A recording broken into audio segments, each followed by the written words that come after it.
We really need to talk about this. We need to talk about society's perception of a bald man. We need to talk about that now, an updated version of that. So this morning, I was reading an article, and it was on MSN, and it was, what was the new word the year that you were born? Okay, so I was clicking through, looking at all of these, and the year 1980, the year before I was born, the year was comb-over. That was the first time the word comb-over appeared in a dictionary. For a man who is starting to lose his hair, he grows his hair long enough to basically deflect from that fact. So basically the whole point of his hair is just to cover up the fact that he doesn't have as much as he used to. Comb-over. And so that first appeared in dictionaries in 1980, the year before I was born. And so they had like a little, 2-sentence little commentary on that word. And in the commentary on MSN for comb-over, they said something to this effect. They said, but have you noticed there's less comb-overs now than there used to be? And absolutely that's true. In 2018 compared to 1980, compared to 1990, compared to maybe even 2000, comb-over. I'm not editing this video. I refuse, because I'm Nick Shell and I do whatever I want to do. But it is true that comb-overs are becoming an endangered species. Oh, that should be the title of this video. Comb-overs are an endangered species now. Because society respects men that choose to shave off all their hair. They do. They see them as taller, confident, more in charge, a leader, sexier. All of these positive traits go to a man who completely commits to going bald. And so naturally, we're seeing how the free market's taking over here, aren't we? Why would you have a comb over when you could just shave it off? Society respects a bald man. What they don't respect is a man who has a comb over. There's a reason the comb over is dying, because baldness is the new norm. And in my heart, I don't think it's a trend.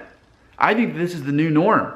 There's never been more ways to save your hair. There's never been more ways to have a good-looking hair transplant or take Propecia and make it work. There's never been more options. But there's also never been a better time when society is receptive and almost expects it now. When as men start losing their hair, there's shame in having a comb over. There's glory in shaving off your hair and going bald. There's shame in a comb over. There's glory in choosing to be bald. And that's why we're seeing less comb overs these days.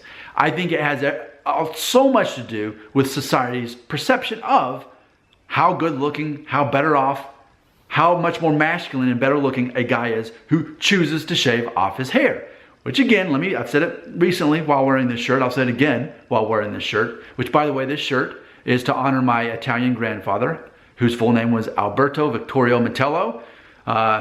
He passed away almost 10 years ago, and I'm at my parents' house, and I was going through the closet. I got the same flannel shirts I keep wearing. What else? And I looked through the closet, and my mom had saved this shirt. This is one of his favorite shirts that he wore, so I'm wearing this to honor him. But yeah, it's funny that there's this whole concept of, oh no, what will people think if I shave off my hair? I'm going bald. What do people think of me? But what will they think if I shave off my hair? I don't know if I have what it takes. But I'm answering the question for you. Society will respect you more if you shave off your hair. If it bothers, and I'm not saying that every man should, because I'm a guy who could still have hair. But here's what I'm saying. If your hair loss or your perception of hair loss or your fear of hair loss, even if you've got no hair loss, if any of those things affect you, I think you should shave your hair off.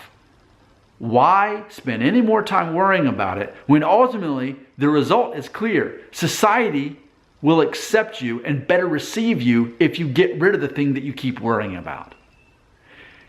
It'd be different if this were 1980, 1960, 1998, but we're not in any of those years. We're living in a time when society likes the bald man. They do. Thank you, Vin Diesel, for making this possible. Thank you, Bruce Willis, for being a forerunner in this back in, what, I guess it's been 30 years ago, right? 1988, I think, is when Die Hard came out. Well, of course, he wasn't shaving his hair at that point, but still, the fact of you can be a masculine man who's not worried about your hair loss. And of course, as each sequel of Die Hard happened, granted, the movies got worse, but his masculinity almost rose in the fact that he had less hair. And I think he was about my age when he made the first one, by the way. There you go. Society accepts and values a man who chooses to go bald. The comb-over is an endangered species for a reason, because society does not respect it. They don't. You might be able to get away with it, but society would respect you more if you got rid of your hair. And that's the irony. People fear losing their hair, yet if they would go all in and losing their hair, then they would get everything that they really want, that they think that hair would give them. It's such a paradox, but I'm living it. I know what it's like. Getting rid of that thing that causes you to worry is the solution. Otherwise, stop worrying about it. If I say, hey, stop worrying about your hair loss. Stop worrying that you're a Norwood 2.5 or 3. Don't let it bother you anymore. Don't let that diffuse thing bother you more. And if I can say that and you respond to that by not worrying about it, then you shouldn't shave your head. But chances are, me saying that's not going to change anything. Chances are, if you think about it on a daily basis, get rid of it. That's what Nick Shell says. I am your mentor. I am your hero. I am your role model. And I love you. I care about you. I'm putting my arm around you and saying, you're a good guy. I like having you around.